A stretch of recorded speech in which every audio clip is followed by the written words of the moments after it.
Perturbación de la identidad.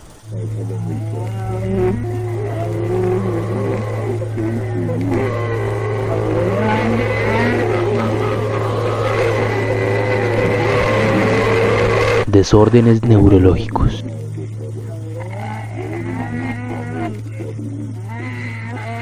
El miedo. Basta con revisar la historia de los exorcismos para sospechar que, mientras más progresos se hacen en los campos de la neurología, la psicología y la psiquiatría, más pruebas existen acerca de que las supuestas posesiones satánicas no son sino manifestaciones de trastornos mentales.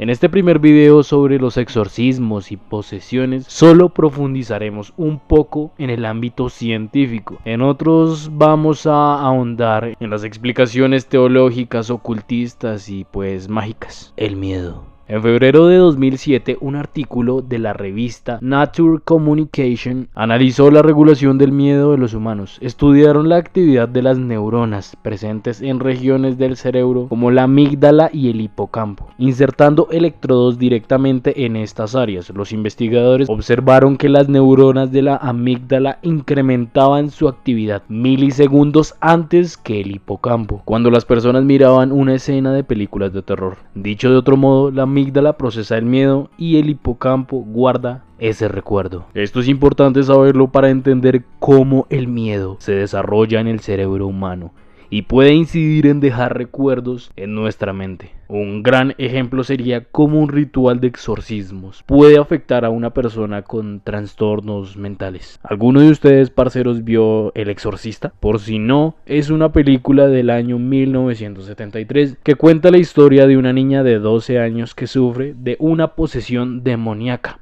y es sometida a un exorcismo. El punto es que esta película está basada en la historia real de un niño de 14 años que sufrió cambios en su personalidad y fue sometido a exorcismos por 3 meses en el año 1949, dejando unas secuelas terribles en su vida. La palabra exorcismo genera en la mayoría de las personas miedo. Como te comenté, nuestra amígdala e hipocampo trabajan en conjunto y recordarnos lo que alguien en una iglesia nos dijo: el demonio nos puede atacar y está entre nosotros.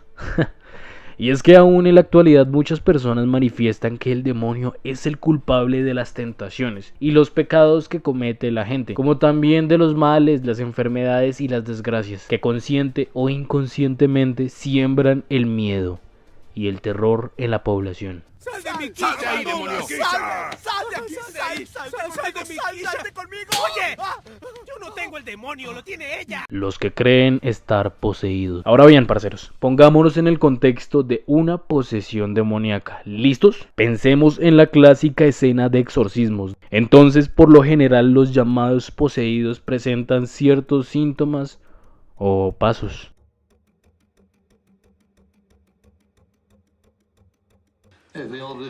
La aversión a lo sagrado.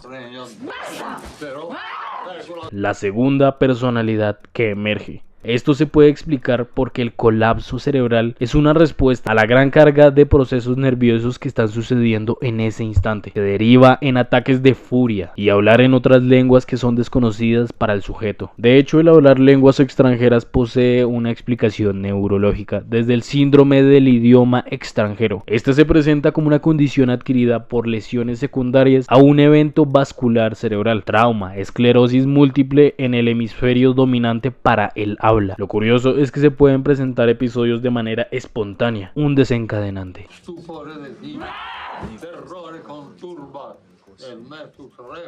Luego de estos ataques de furia y de hablar en otras lenguas viene la levitación. Ojo, en algunos casos. Y para terminar, luego del procedimiento de exorcismo ocurre la amnesia total, donde la persona no recuerda absolutamente nada de lo ocurrido. Esta cosa es real, hijo. Las personas que sienten ser poseídas por demonios pueden estar padeciendo, según el manual de psiquiatría DSM-5 de un desorden de identidad disociativa, forma de posesión, TID. Muy brevemente, su sintomatología se resume así: se produce una alteración temporal de la conciencia o de la identidad habitual, siendo esta suplantada por otra. Esto viene con un cambio de actitud y de modulación de voz. Luego se produce una especie de suplantación o cambio de personalidad que realiza la supuesta posesión. Suelen ser o autodenominarse como seres sobrenaturales, dioses o demonios. De hecho, el sujeto puede ser poseído por varias entidades a la vez. ¿Recuerdan la película de Fragmentado? Pues sí,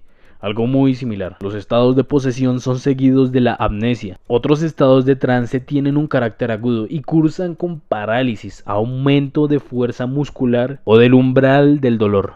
Esto explica claramente los casos en los que dicen que las personas sacan una fuerza sobrehumana e incluso no sienten dolor. Los especialistas claramente dicen que no debe considerarse este trastorno cuando en determinados contextos culturales o religiosos el sujeto entra en el trance de forma voluntaria. Un ejemplo serían